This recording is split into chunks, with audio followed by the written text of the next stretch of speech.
Hey everybody, welcome back. Craig Schaub here with Bob Garver, our New York City film critic. Bob, I know you've been on vacation. I hope you are well rested and recharged. And also, I hope you've seen some good movies lately because you are here to talk about some of the August releases. Our first one is Trap, I should say, the newest M. Night Shyamalan movie. Bob, is M. Night Shyamalan back to form or does he sputter yet again here? I'm afraid he sputters yet again. It starts out promisingly enough.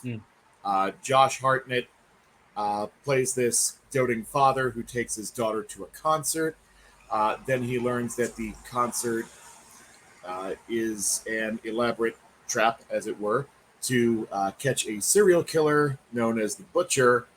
And he starts becoming very evasive, and it quickly becomes apparent that he is the Butcher trying to avoid the trap. It's actually a pretty good movie for the first two thirds. The part Okay. you've been promised, is very tense, very claustrophobic, and very exciting. Yeah. And Josh Hartnett gives a really good performance. Um, so it's a good movie when it sticks to what we've been promised. Okay. But around the two thirds mark, the action goes away from the concert, and the film really loses its footing, and not in the really crazy way that like only M Night Shyamalan can deliver, Right. just in a very generic, sputter sputter cough cough kind of way where the movie just runs out of gas and it isn't exciting anymore. Yeah, that sounds a lot like Shyamalan movies, especially ones as of late. I think Old was one of those movies. Interesting premise, not particularly well shot, which I thought was a little bit of a surprise. I figured Shyamalan would maybe, have a better looking film with that movie a few years ago. It's good though, to see Josh Hartnett back in the leading man role, even if it is as maybe a not so lovely leading man. But obviously, he, got a little bit of his flowers back last year with Oppenheimer with Christopher Nolan. So it is good to see Josh Hartnett back out there and getting, maybe juicier, meatier roles. And it sounds like, as you said, gives a good performance here. Is this another one of those twist endings, or is it just it runs out of steam?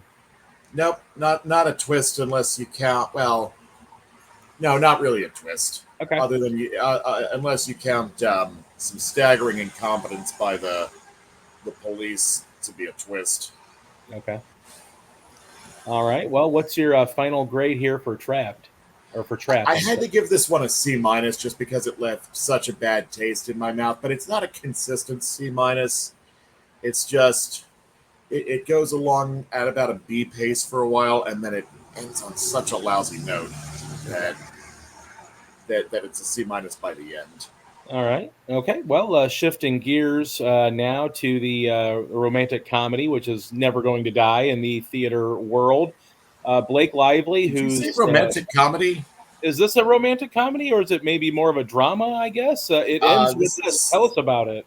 overall this is a drama. Okay. Okay. It ends with us is a movie that I suppose starts off as a romantic comedy. These characters played by Blake Lively and Justin Baldoni, even though they come from very damaged backgrounds, form a relationship with one another, and it's cute at first, but he's sort of a walking red flag for a while. Um, an ex-boyfriend of hers who also has a very damaged past re-enters her life, and there's a tension between the ex-boyfriend and the new boyfriend, and it ultimately uh, shifts to some very serious subject matter about domestic violence Okay. uh, involving Blake Lively and Justin Baldoni. Okay. And this one, I feel, is kind of the opposite of Trap.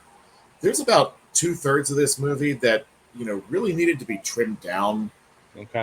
The part where the two are basically courting each other, um, but it's bloated. It goes on forever, um, and it's been very apparent from the advertising that this movie is going to get to that serious subject matter about domestic violence. Sure. And as much as you know, as much as you hate to see it get there, it's going there, and you kind of wish it would hurry along with these pleasant early stages so we could get to Right. the serious subject matter that it's going to get to.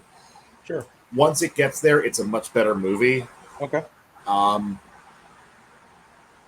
in that it's more thoughtful in how it handles these issues of domestic violence, and it's very affecting with its performances and the way it handles the subject matter.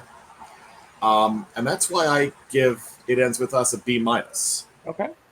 Even though it's again, it's not a consistent B minus. It's probably, I'd say the first 2/3 it's probably going along at a C minus, maybe even D pace. Um, and then it steps up to its game once it's forced to confront these serious issues. Okay. Well, and for Blake Lively, she's had a lot, several years off as an actress. I know that they've been raising a family. She and Ryan Reynolds. Yes. So, and then this year, she's kind of exploded back onto the scene with this movie, but then also her cameo in Deadpool and Wolverine, and also as a voice character in If, the John Krasinski children's movie. So Blake Lively back with a few movies here this year. What do you think?